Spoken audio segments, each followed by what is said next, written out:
Hey guys, Sudarshan PT, thebodymech.com. Welcome to my channel.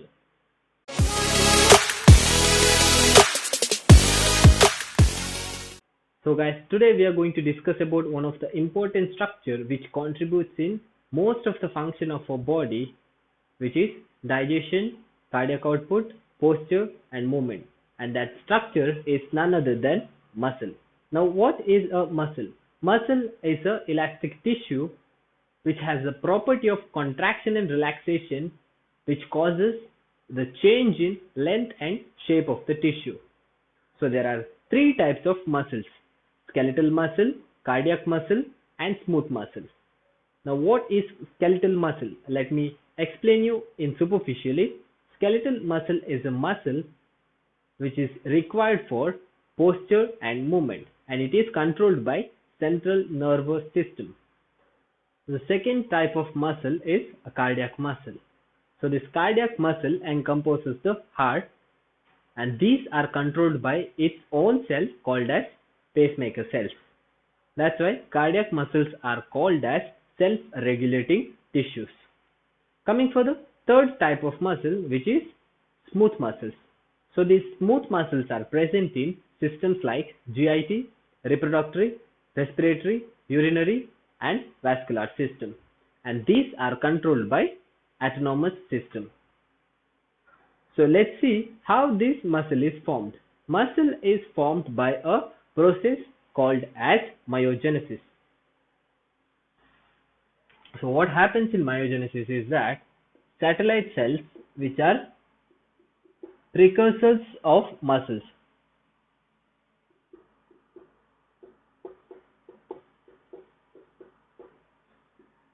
so they turn into myoblasts. Okay, myoblasts are the muscle forming cells. So these myoblasts divide mitotically and give rise to differentiating myocytes. Okay, so then it is converted into primary myotubes.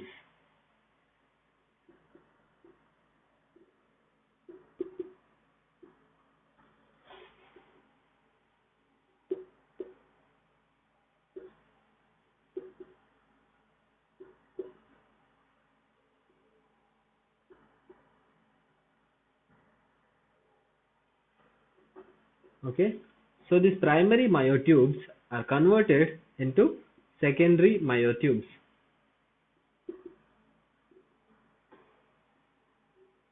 Are nicely arranged.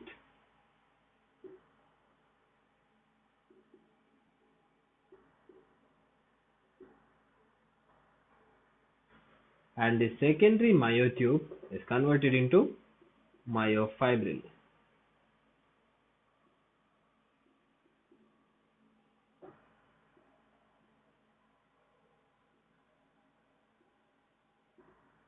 So this entire process is called as myogenesis. So that is about the formation of muscle. So these muscles are formed in the 5th week of pregnancy.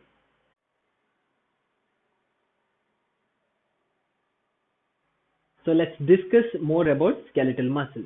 What is this skeletal muscle? Skeletal muscle is a muscle which is responsible for movement and posture, and which is coordinated with central nervous system. And it has a property of contraction and relaxation, which causes in change in length and shape of the tissue. And this is caused by interaction between the myofilaments actin and myosin. Okay, so this contraction is possible because of the interaction between the actin and myosin. So this muscle is composed of muscle tissue and connective tissue. Muscle tissue is contractile and connective tissue is non-contractile. So this muscle tissue has a special ability to develop tension in response to chemical, mechanical and electrical stimuli.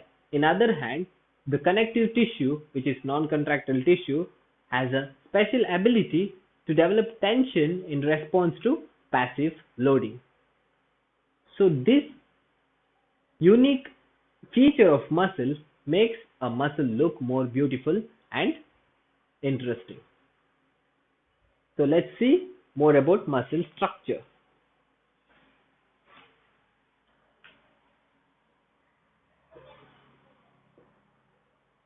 Muscle has three layers, which is epimysium, perimysium and endomysium.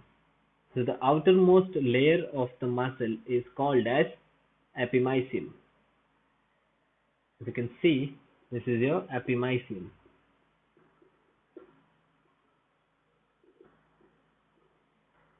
So muscle has several bundles which contains thousands of muscle fibers, and these bundles are called as fascicles.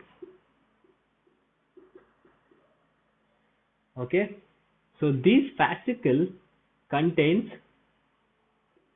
muscle fibers. So as you can see, these are the muscle fibers. Okay, these fascicles.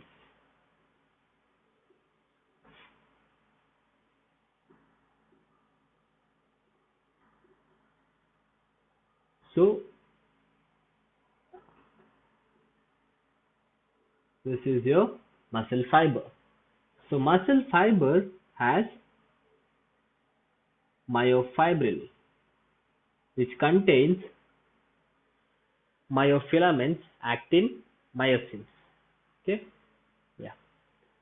So this is second layer of muscle, perimysium,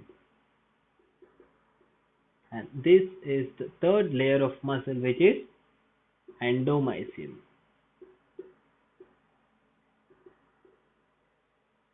So this is your muscle fiber, and this is your myofibril.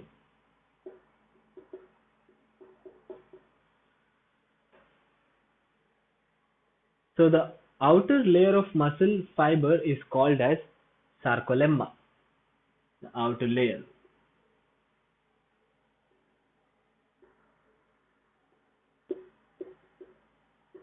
Sarcolemma.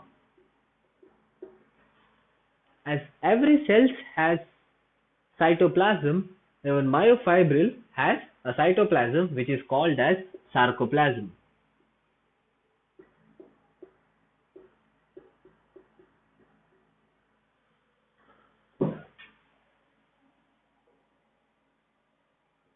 This is musculotendinous junction. Muscle always comes out of bone. Yes. So that's about the structure of muscle.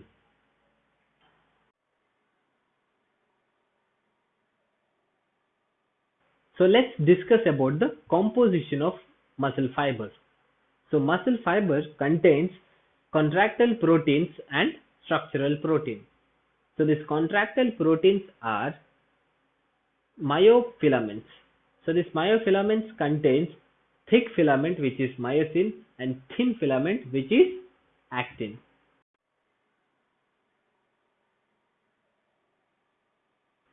So these globular proteins, actin and myosin, contains molecules. Actin contains troponin and tropomyosin. Myosin contains myosin head groups, which has titin. So these are responsible for the contraction and relaxation of the muscle. So this titin and desmin are the structural protein which are called as intermediate filaments. Importance of titin is to maintain the position of myosin head groups during the contraction. So this is important for cross bridge formation during the contraction relaxation time. So that's about the contractile proteins and structural proteins of muscles. So let's see the composition of contractile unit. Contractile unit contains thick and thin filaments.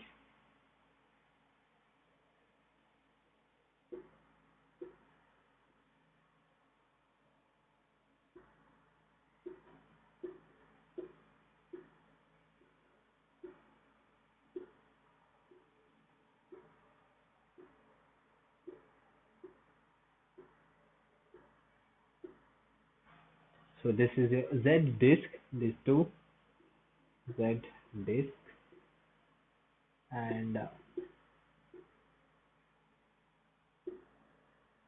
as you can see, two myofilaments. This is a thin filament, this is a thick filament.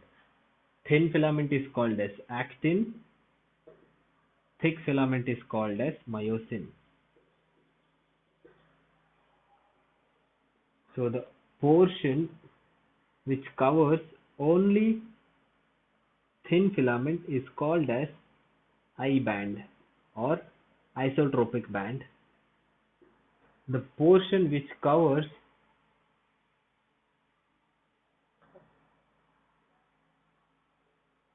small portion of thin filament and large portion of thick filament is called as A band or anisotropic band. Okay. The portion where there is no overlap of thick filament with thin filament is called as H band.